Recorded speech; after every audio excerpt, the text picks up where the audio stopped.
soy Estela Rosselló Soberón, soy historiadora, estudié en la Facultad de Filosofía y Letras, hoy soy profesora de nuestra facultad con muchísima alegría y orgullo.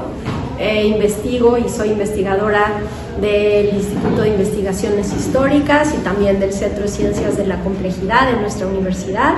Estudié el doctorado, estudié la licenciatura aquí en la facultad y luego mi maestría y mi doctorado en el Colegio de México en Historia también.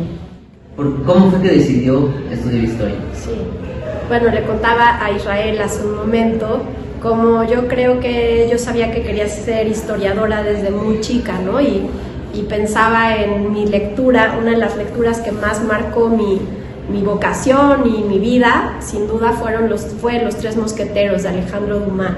Y los leí a los 11 años. Siempre mi clase favorita fue la clase de Ciencias Sociales, como se llamaba entonces.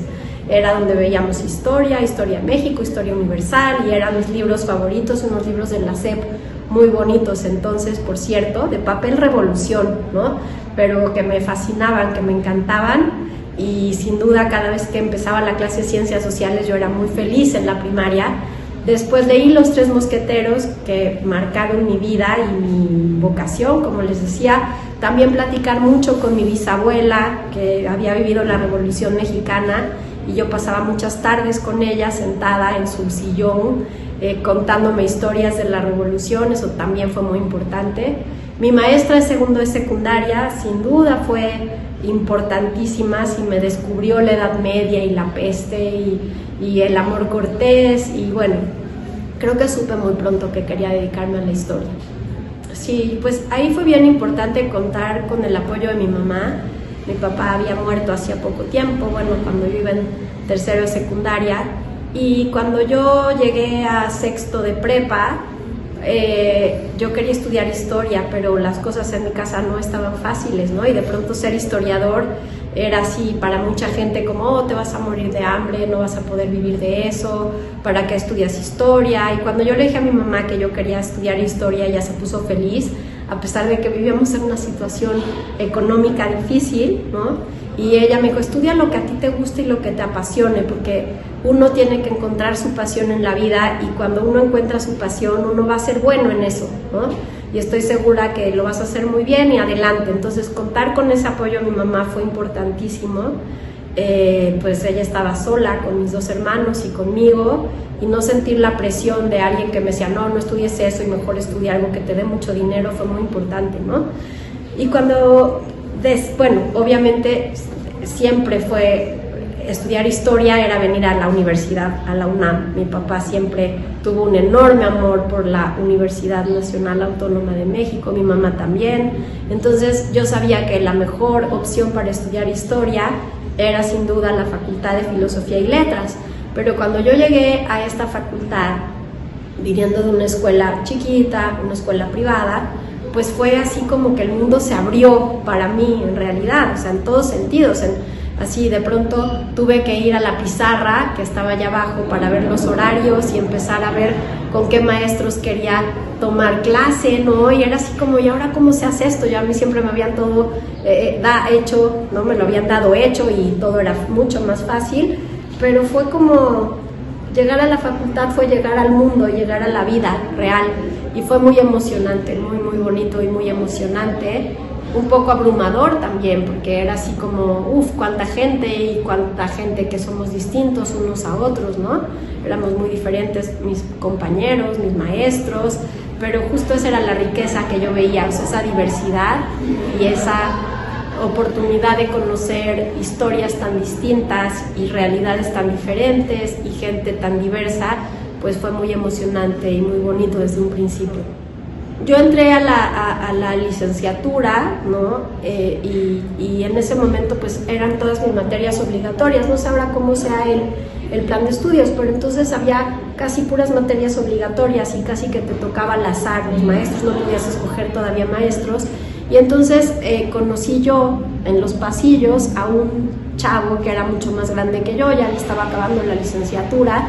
Él era de letras, yo siempre estuve muy en contacto con la gente de letras, y entonces él me dijo, oye, él era traductor también, ¿no? Estaba en letras francesas, y me dijo, oye, hay un diplomado increíble de Edad Media que a lo mejor te gustaría. Y como mis materias entonces no eran las que yo quería, en las materias que me habían tocado como obligatorias, me pareció bonito meterme en las tardes a ese diplomado de Edad Media, que también cambió mi vida, ¿no? Incluso es ahí donde conocí a mis primeros amigos verdaderos, que siguen siendo amigos entrañables a la fecha. Y mi diplomado de Edad Media tenía mucho también del Colegio de Letras Hispánicas, de letras inglesas, de letras francesas, obviamente, y entonces yo siempre estuve muy en contacto con la literatura, ¿no? que pues eso también marcó mi formación como historiadora, y ese diplomado sin duda fue una de las experiencias más importantes y más bonitas de mi paso por la facultad, académicamente hablando, pero también en cuanto a amistades, ¿no? Y vínculos importantes. Y poco a poco mis clases fueron haciéndose pues más interesantes porque eran las que yo ya escogía, con los profesores que yo quería, ¿no? Y bueno, pues ustedes que han tomado clase conmigo, les voy a contar algo que a lo mejor es una tontería, pero que ahorita me acordé de mis clases obligatorias que eran de 100 personas, ¿no? Y de pronto la profesora, me acuerdo muy bien, era historia económica y no era una muy buena clase, que eso también es bonito en la facultad. Uno se da cuenta de que puede haber profesores muy buenos, profesores no tan buenos, ¿no? Pero uno también va eligiendo a quién se quiere parecer, a quién no se quiere parecer, ¿no? Y esta profesora, no voy a decir nombre, además ya ni está en la facultad, pero era una de las que no me quisiera yo parecer, ¿no? Y entonces en su momento me dijo, tú vas a llevar la lista de asistencias, ¿no? Y entonces me encargó la lista de asistencias, pero yo nunca jamás llevé la lista, ni hoy en día, ustedes saben que llevo lista de asistencias, para mí eso era ridículo. Y entonces al final del semestre me dijo, bueno, dame la lista de asistencias de todo el semestre, porque quienes no tengan el 90% no tienen derecho a examen. Y dije, santo cielo, ¿qué voy a hacer? Éramos 100, yo jamás había tomado la lista de asistencias y al final opté, porque a todos les iba a poner 95% de asistencia, ¿no? Para que todos pudieran pasar y que eso no les afectara ni nada. Pero bueno, eso fue así como enfrentarme a este mundo así que era inmenso y diferente. Y bueno, yo a todos mis compañeros les dije, todos vamos a tener 95% de asistencia, ustedes no digan nada, para que todos podamos tener derecho a examen igual, ¿no? Entonces eso fue el primer semestre y me acordé ahorita y me dio risa, pero bueno, pues esas cosas me pasaban en la facultad. ¿Y qué significó para usted ser mujer en ese espacio de la facultad, en la carrera de historia? Es bonita esa pregunta porque yo creo que entonces, al menos yo, no tenía una conciencia tan fuerte de mi diferencia entre hombres y mujeres como estudiantes, ¿no? O sea, nunca sentí, en mi caso, una discriminación por ser mujer. Sí había otros tipos de discriminación en la facultad, no tanto en torno al género, que ahora sé que es una dimensión muy importante, pero eso ha cambiado bastante a lo largo del tiempo. Pues yo no tuve, ahí sí, para que vean, una experiencia que haya marcado mi vida de manera muy importante. Tuve profesoras extraordinarias, tuve profesores extraordinarios, tuve compañeros entrañables, tuve compañeras entrañables, ¿no? Y para mí en realidad no fue un elemento tan importante en mi experiencia como estudiante eso.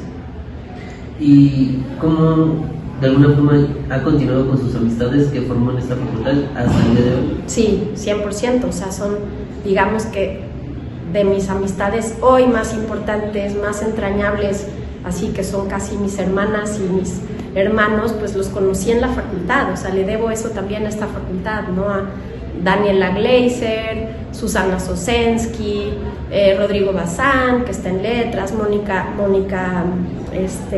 Bernal, que es de letras, ¿no? Que siguen siendo sin duda personas importantísimas en mi vida. ¿Y en qué momento decide dar clases de historia? Siempre me ha gustado dar clases. Mis papás eran maestros, mi mamá de primaria, mi papá de la universidad. Y para mí, pues ser maestro significaba cosas muy importantes, ¿no? Para empezar, no había maestro sustituible, ¿no? Porque cada maestro tiene una experiencia, una acumulación de lecturas, de recuerdos, una historia de vida, entonces no se puede sustituir a un maestro por otro, así nada más.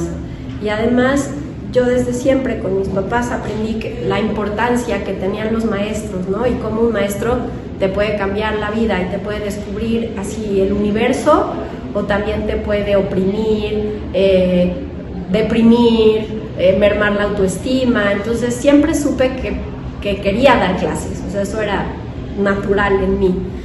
Y al finalizar mi licenciatura, la maestra Martínez Montiel, que entonces daba la historia de África y que era una maestra también queridísima y una institución en los estudios de los afrodescendientes, me dijo que si me quería quedar con su curso de historia de África.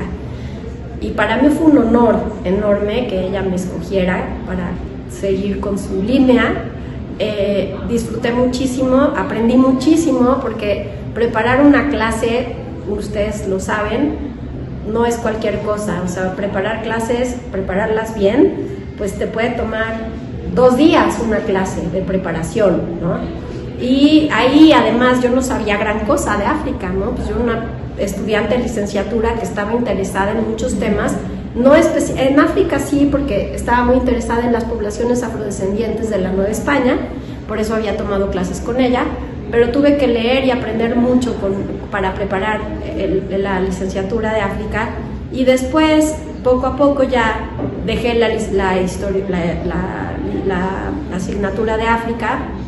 Yo no me iba a especializar en esa área y no me gustaba, me sentía un poco una charlatana, que si no me voy a especializar en eso, yo no podía dar clases más de eso, y preferí entonces empezar ya a buscar asignaturas que tuvieran más que ver con mis temas de especialidad y con lo que yo sí quería hacer y en lo que yo iba a estar estudiando y actualizándome y leyendo, ¿no? A donde yo sí podía enseñar y compartir y aprender también en el diálogo de clase, en esas asignaturas.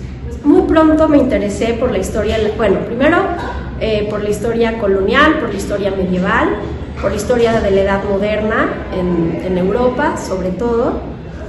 He dado clases de, historia de las mujeres, que muy pronto se convirtió en una de mis líneas de investigación más importantes, y la historia de las mujeres me llevó a la historia de las emociones. Entonces he impartido historia de las mujeres en la Edad Media, en la Edad Moderna, en la Nueva España. He impartido historias del cuerpo, historia cultural, historia de las emociones, por supuesto. Pues sí, no he hecho propiamente un curso de historia de la autoridad, pero siempre está incluido ese tema en los cursos que doy. ¿Qué significa estudiar historia de las emociones y qué implica estudiar las emociones de forma histórica? Sí, bueno, ustedes saben que es la línea de investigación que cruza ahorita prácticamente todos mis trabajos, incluido el tema de los cuidados, con el que estoy muy comprometida. Y para mí, haber descubierto esta beta de la historia, pues verdaderamente ha sido encontrar mi vocación. O sea, yo no me imagino haciendo otra cosa. Para mí, explicar la historia desde su dimensión emocional, corporal, sensible, sensorial, pues me da oportunidad de conectarme con lo más íntimo del ser humano, con la construcción del yo interior, con el desarrollo de la persona, con la capacidad que tenemos como seres humanos para vincularnos, para relacionarnos, para ser conscientes de los otros, ¿no? Para cuidar de los otros también. Es decir, yo no podría hacer ninguna historia hoy en día que no contemplara la dimensión de lo sensible, puesto que para mí la emoción, la sensibilidad, la sensación es lo que más me conecta a mí como persona con los otros, con el mundo y conmigo misma. Y como la subjetividad está presente en todas nuestras investigaciones, pues es desde allí, desde donde yo puedo construir explicaciones del pasado. Y bueno, para cerrar, ¿alguna recomendación, consejo, una reflexión que le quiera compartir a los estudiantes que van a ver esta cápsula, que posiblemente incluso tomen su clase futuramente? Consejo no, porque sería muy soberbio, ¿no? Pero compartir el orgullo que siento de formar parte de esta facultad,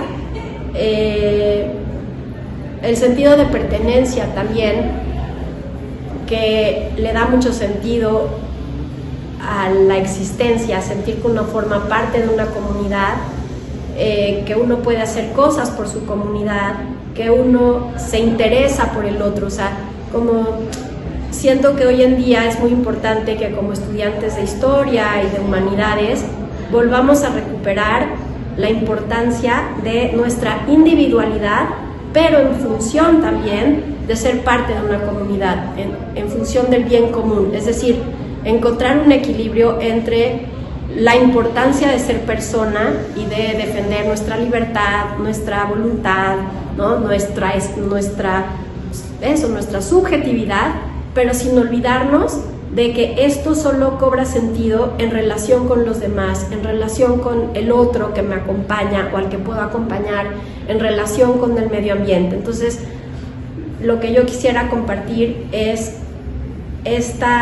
o invitar más bien a los estudiantes, es volver a tejer comunidad desde nuestra individualidad, no perder nuestra esencia como personas, no esencia porque es feo hablar de esencias, pero no perder nuestra subjetividad en función del bien común también.